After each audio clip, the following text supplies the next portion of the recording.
Good morning student. Vision classes Gorakhpur के YouTube channel पे आपका स्वागत है। आज हम एटॉमिक स्ट्रक्चर का चौथा लेक्चर देखने जा रहे हैं। अभी तक हम लोग देख चुके हैं discovery of proton and it's characteristic completely हम लोग देख चुके हैं। आप देखिएगा, इससे पहला लेक्चर है पूरा का पूरा कंप्लीट, उस पर हम लोग डिस्कशन किए हैं डिस्कवरी ऑफ इलेक्ट्रॉन प्रोटॉन और उनके कैरेक्टरिस्टिक्स के बारे में। आज हम देखेंगे next lecture,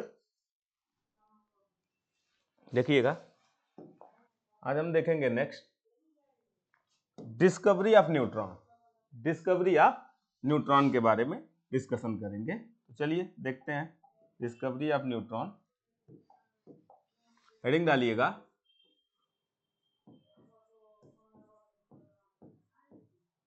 discovery of neutron.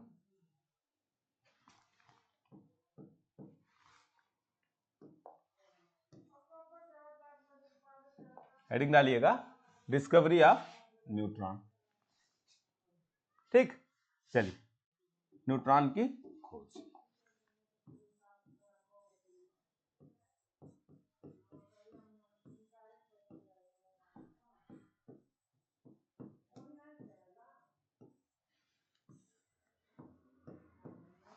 अब देखिएगा न्यूट्रॉन की खोज किसने किया, कैसे किया, इसके बारे में इसमें हम डिस्कशन करेंगे। देखिएगा न्यूट्रॉन की खोज किया था जेम्स चैडविक ने। किसने किया था? जेम्स चैडविक ने न्यूट्रॉन की खोज की थी। और किस प्रकार से किया था उसको भी देखते हैं। यहाँ पे देखिएगा न्यूट्रॉन की खोज किसने किया था, तो लिखिएगा जे चैडविक। डिस्कवरी ऑफ न्यूट्रॉन किसने किया था? तो जेम्स चैडविक। लिख लीजिएगा, क्वेश्चन ये भी बन सकता है, जेम्स चैडविक ने किया था। अब देखिएगा जेम्स चैडविक ने किया कैसे था इसकी डिस्कवरी। तो इन्होंने क्या लिया था, इन्होंने बेरिलियम की मेटल ली, बेरिलियम की मेटल पे अल्फा पार्टिकल की बम्बार्डिंग करा दी। बेरिलियम की मेटल पे अल्फा पार्टिकल की बम्बार्डिंग करा दी। जैसे देखिए बम्बार्डिंग क्या होता है भाई, अब आप सोचेंगे बम्बार्डिंग क्या, लगातार इन्होंने क्या किया, बेरिलियम की मेटल पे लगातार अल्फा पार्टिकल को फेंक डालना शुरू किया।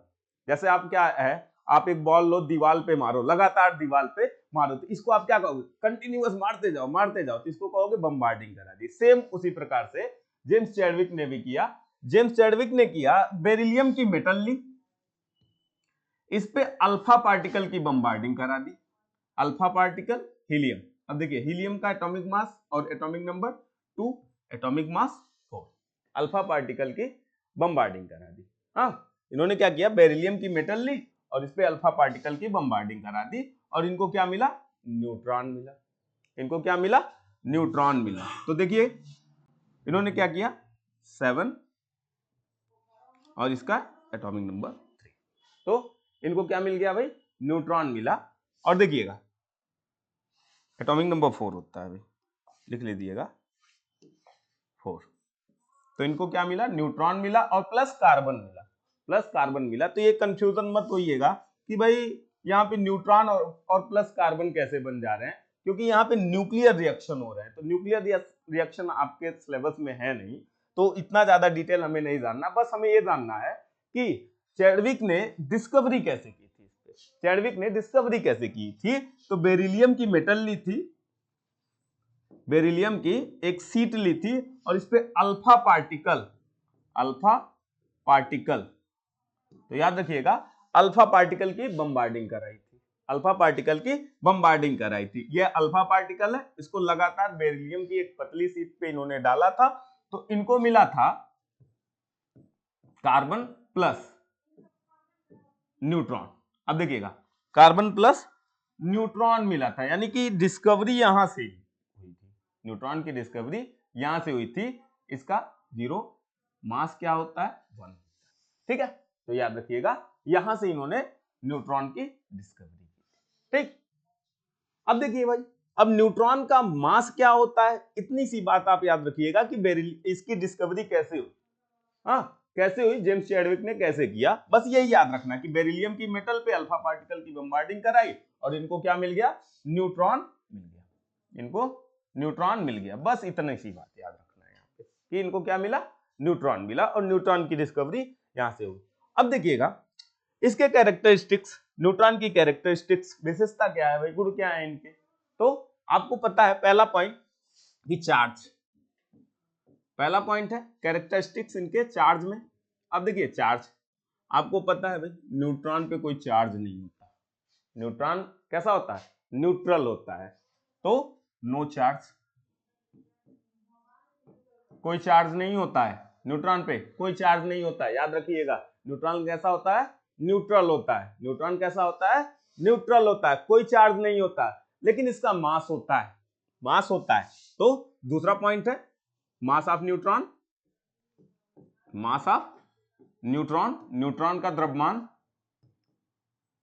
तो याद रखिएगा जो न्यूट्रॉन का द्रव्यमान होता है वह लगभग जो है वह इक्वल होता है किसके, वह लगभग इक्वल होता है प्रोटॉन के। न्यूट्रॉन का जो द्रव्यमान होता है वह लगभग किसके इक्वल होता है, तो प्रोटॉन के इक्वल होता है। यह पॉइंट आप याद रखिएगा, यह पॉइंट याद रखिएगा कि न्यूट्रॉन का मास किसके इक्वल होता है, तो लगभग प्रोटॉन के इक्वल होता है। तो लिखिएगा mass of neutron equal to, mass of neutron equal to होता है 1.67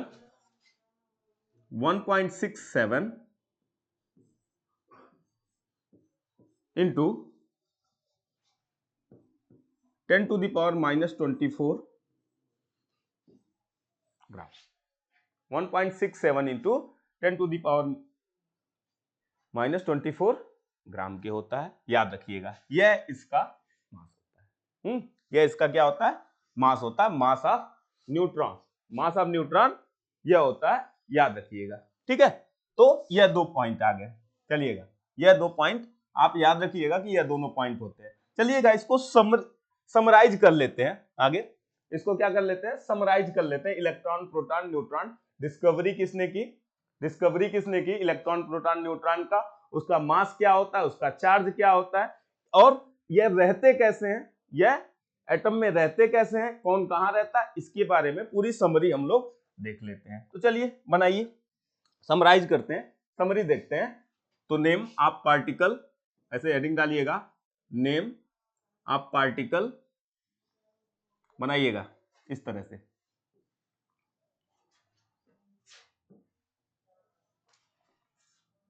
समराइज कर लेते हैं, एक समरी देख लेते हैं कि क्या क्या देखें। Name of particle, charge, sorry charge नहीं, सिंबल यहां कर लीजिएगा, सिंबल कर लीजिएगा।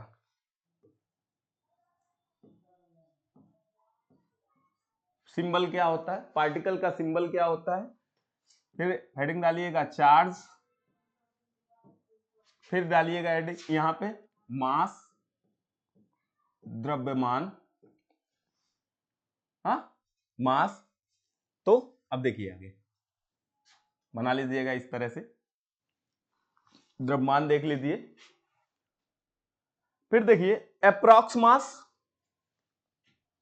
एप्रॉक्स मास, एप्रॉक्स मास लिख लीजिएगा इतने पॉइंट।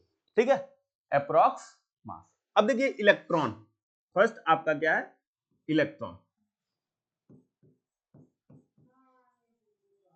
देख लीजिएगा, फर्स्ट आपका क्या है, समरी कर रहे हैं, समराइज कर रहे हैं। इलेक्ट्रॉन डिस्कवरी किसने की थी, जे थॉमसन ने, डिस्कवरी किसने की थी, जे थॉमसन ने। तो यह भी लिख लीजिएगा, इलेक्ट्रॉन की डिस्कवरी किसने की थी, जे थॉमसन,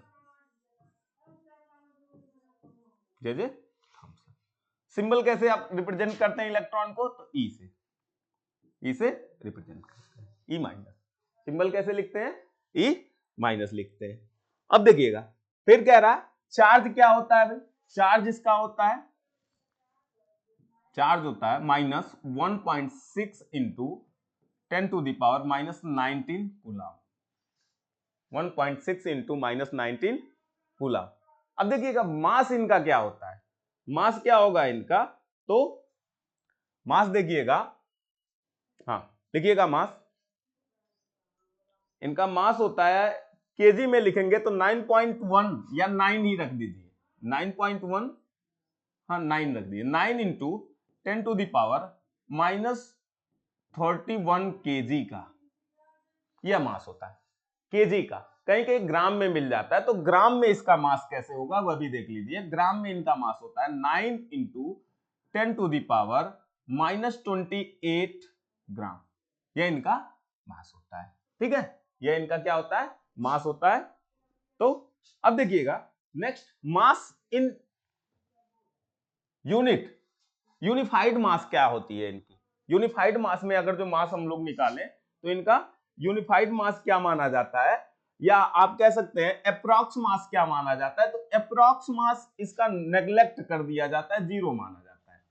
अप्रॉक्स मास इसका क्या माना जाता है, जीरो माना जाता है। अप्रॉक्स मास इनका कुछ होता नहीं।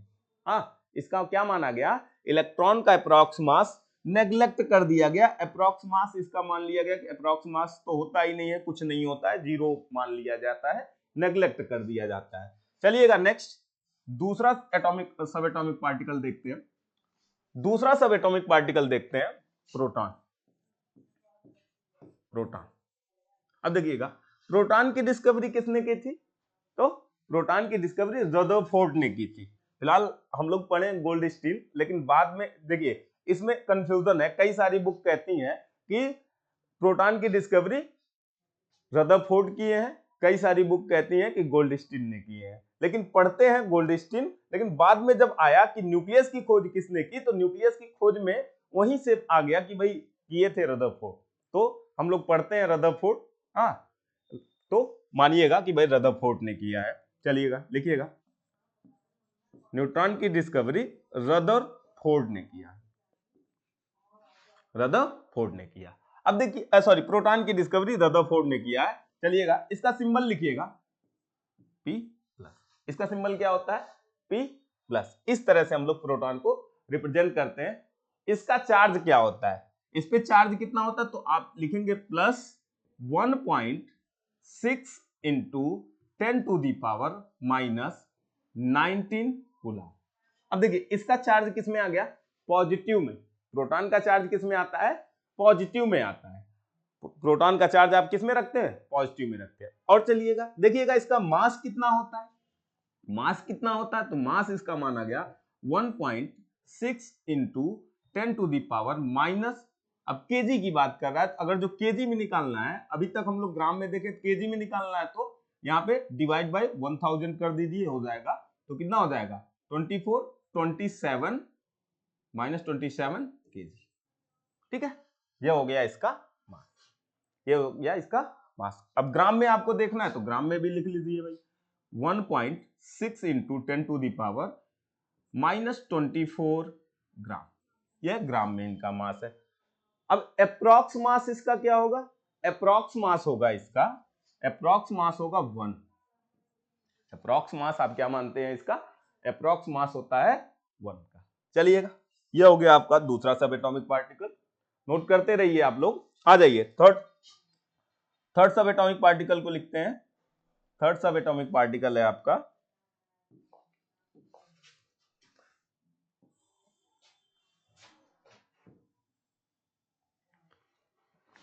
चलिए थर्ड आपका न्यूट्रॉन। न्यूट्रॉन थर्ड सब एटॉमिक पार्टिकल है न्यूट्रॉन। इसकी खोज किसने की थी, इसकी खोज किए थे जेम्स चैडविक, जे चैडविक।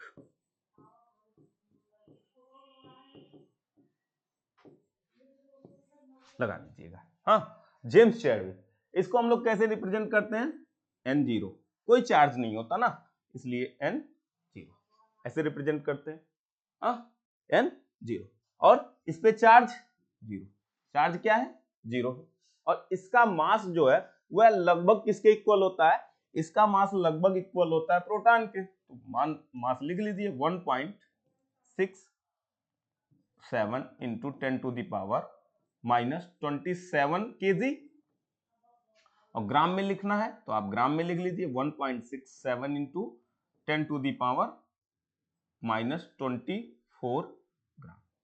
ठीक है, अब इसका अप्रॉक्स मास कितना होता है, इसका अप्रॉक्स मास होता है आपका 1, इसका अप्रॉक्स मास होता है 1। ठीक है, याद रखिएगा इसका अप्रॉक्स मास कितना होता है 1। चलिए नोट कर लीजिए इसको जल्दी से।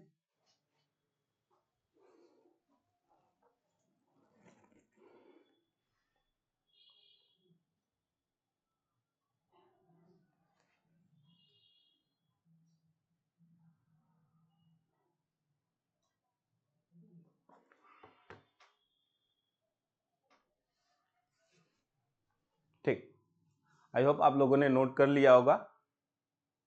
ठीक, चलिए वीडियो देखने के लिए धन्यवाद।